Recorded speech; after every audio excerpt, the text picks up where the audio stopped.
ক্ষমতায় থাকার দিনগুলোতে একের পর এক রূপকথা শোনানোই ছিল তাঁর দস্তুর।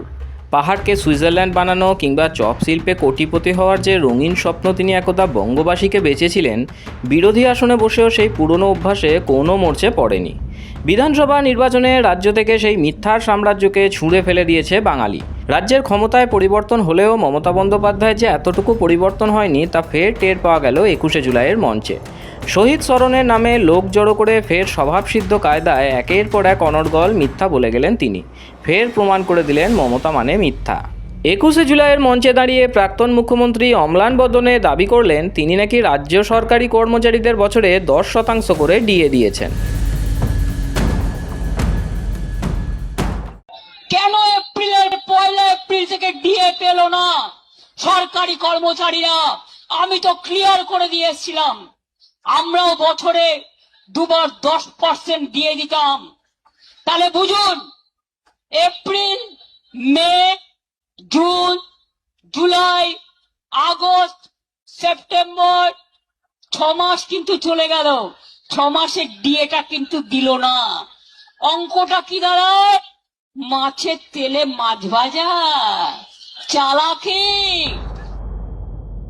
যার জমানায় বকেয়া ডিএর দাবিতে সরকারি কর্মীদের দিনের পর দিন অনশন করতে হয়েছে, যিনি কর্মচারীদের হকের ডিএ দেবেন না বলে জনগণের করের টাকায় সুপ্রিম কোর্ট পর্যন্ত ছুটেছেন ও দুগালে চড় খেয়ে এসেছেন, সেই মমতার মুখে এমন মন্তব্য শুনে হতবাক রাজ্য সরকারি কর্মীরা। 10% ডিএ, এ যেন ভিক্ষার চাল গোনার মতো এক উপহাস। সত্যিটা হলো, বিজেপি রাজ্যে ক্ষমতায় এসেই রাজ্য সরকারি কর্মচারীদের বকেয়া ডিএ মেটাতে উদ্যোগী হয়েছে।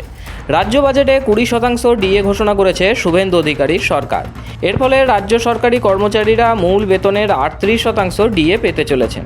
রাজ্য সরকারের এই সিদ্ধান্তের ফলে কেন্দ্রের সঙ্গে রাজ্যের ডিএর ফারাক কমে হতে চলেছে 22%। মিথ্যার এখানেই শেষ নয়, এরপর তার নিশানা হলেন বর্তমান মুখ্যমন্ত্রী শুভেন্দু অধিকারী।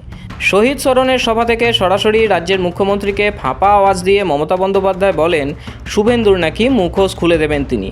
অথচ 10 বছর ধরে রাজ্যের সমস্ত গোয়েন্দা দফতর যার হাতের মুঠোয় ছিল, যিনি পুলিশ প্রশাসনকে নিজের মতো করে পরিচালিত করেছেন, তিনি এতদিন চুপ ছিলেন কেন? ক্ষমতা হারানোর পর এই ধমক আসলে নিজের ভয় ঢাকার ব্যর্থ প্রচেষ্টা।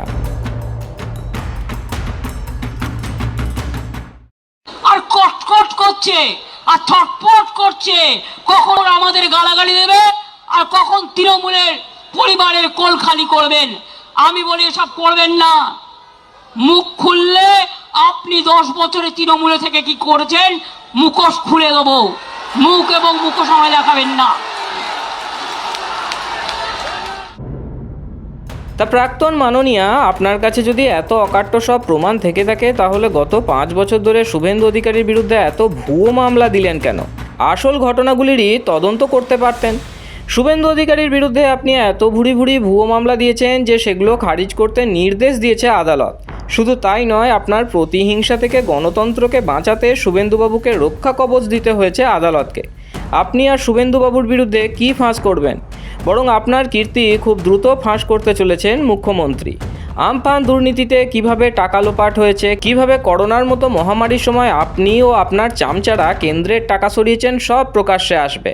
আর 21শে জুলাইয়ের শহীদদের পরিবারের সঙ্গে ক্ষতিপূরণ নিয়ে আপনি যে প্রতারণা করেছেন, তারপরও আপনি যে ওই মঞ্চ থেকে ডিম থেরাপির মুখোমুখি না হয়ে নামতে পেরেছেন, সেটাই বড় কথা।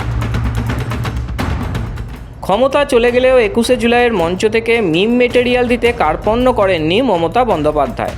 তিনি দাবি করেছেন যারা তার সঙ্গ ছেড়ে তৃণমূলের অন্য শিবিরে যোগদান করেছেন তাদের আর দলে ফেরাবেন না তিনি। আর একথা তিনি যখন বলছেন, তখন তার পাশে দাঁড়িয়ে সারদাকাণ্ডের অন্যতম অভিযুক্ত কুণাল ঘোষ, যিনি একসময় বলেছিলেন সারদার সবথেকে বড় বেনিফিশিয়ারি হলেন মমতা বন্দ্যোপাধ্যায়। সহ্য করতে পারলেন না। এই যে চোর চোর বলে বেড়াচ্ছে না, আমরা বেঁচে গেছি। চোরগুলো বিজেপিতে চলে গেছে। না, নেব না, একদম নেব না।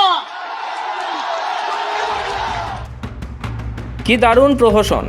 দল যখন খাদের কিনারে, যেখানে প্রতিদিন নিজের বিধায়করাই বিদ্রোহ ঘোষণা করছেন, সেখানে দাঁড়িয়ে কাউকে ফেরত নেব না বলাটা যেন ভেসে যাওয়া মাঝির নৌকা থেকে লোক নামিয়ে দেওয়ার হুমকির মতো নয় কি? বাস্তব বলছে কেউ আর ফিরতে চাইছেন না। উল্টে যে কজন আছেন তারাও পিসি ভাইপোর তল্লাট থেকে নোঙর তোলার প্রতীক্ষায়। রাজ্যপাঠ যাওয়ার পর প্রথম 21শে জুলাইয়ের মঞ্চ থেকে গলাবাজি করে মমতা বন্দ্যোপাধ্যায় দলীয় কর্মীদের মনোবল যতই চাঙ্গা করার চেষ্টা করুন, তাসের ঘর তৃণমূলকে যে বাঁচানোর ক্ষমতা কারণ নেই তা এতদিনে স্পষ্ট হয়ে গিয়েছে। লাগাতার মিথ্যাচার আর ব্ল্যাকমেলিংয়ের রাজনীতি মেনে নেবে না রাজ্যের মানুষও। আপনার কি মনে হয় মমতা বন্দ্যোপাধ্যায়ের এই মিথ্যে কথা বলার অভ্যাস কোনোদিন সংশোধন হবে? আপনার মতামত জানান কমেন্টে। আমাদের বিশ্লেষণ ভালো লেগে থাকলে ভিডিওটি লাইক ও শেয়ার করে ছড়িয়ে দিন। সঙ্গে থাকতে সাবস্ক্রাইব করুন আমাদের চ্যানেলটি। ব্যুরো রিপোর্ট, মাধ্যম।